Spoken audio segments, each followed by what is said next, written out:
જીવન પાથેમાં ચાલો આજે એક સમજવા જેવી વાતને સાંભળીએ.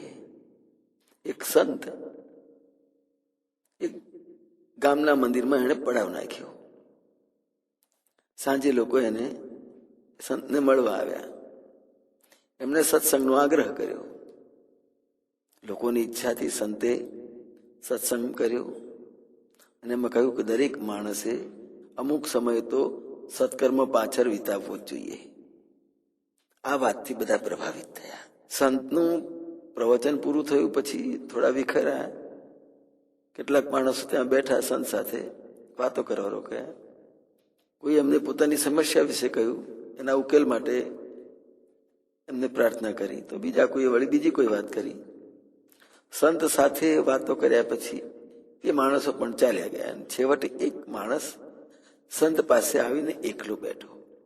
એને સંતને કહ્યું, બાપજી, મને સત્કર્મ કરવાની બહુ ઈચ્છા થાય છે, પણ હજુ મારી પાસે પૈસા કમાવાના છે, બીજા ઘણા કામ પણ કરવાના છે. મને આશીર્વાદ આપો કે મારા અધૂરા કામો પૂરા કર્યા પછી હું સત્કર્મ કરી શકું.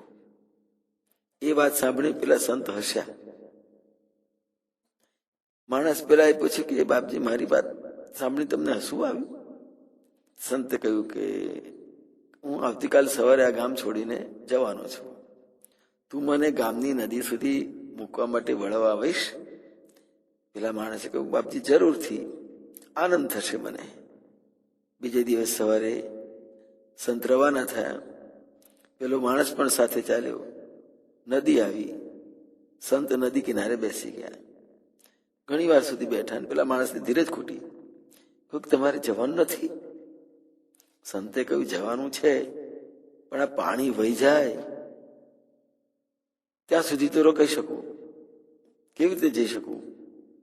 આ બધું પાણી વહી જાય ને એ પછી જ હું અહીં નદી પાર કરીશ. પેલો માણસ ખડખડાટ હસ્યો અને કહ્યું, મહારાજ, તમે પાગલ થઈ ગયા છો કે છે? આ નદી તો 12 માસ વહેતી જ રહેવાની. એની જરા રાહ જોવા બેસશો ને તો તમે ક્યારેય પેલે કાંઠે નહીં જઈ શકો. સંતે કહ્યું, હું આ તારી પાસેથી જ શીખ્યો. પેલો માણસ આશ્ચર્યમાં પડી ગયો અને સંતની સામે તાકી રહ્યો અને કહ્યું, મહારાજ, મેં તમને એવું ક્યારે કહ્યું હતું કે નદી પાર કરવા માટે બધું પાણી વહી જાય એટલી રાહ જોવી જોઈએ? સંતે કહ્યું, તે કાલે કહ્યું હતું ને કે કેટલાક કામો પૂરા થઈ જાય ને પૈસા કમાવું ને સત્કાર્ય કરવું ને જીવન પણ નદી જેવું છે. આપણે એવું વિચારીએ કે કેટલાક સમસ્યાઓ ખતમ થઈ જાય, બધા કામ પૂરા થઈ જાય અને પછી હું સત્કર્મો કરીશ. તો એ નદીનું પાણી વહી જાય પછી નદી પાર કરવા જેવી જ વાત કરી હતી ને. જય મહારાજ.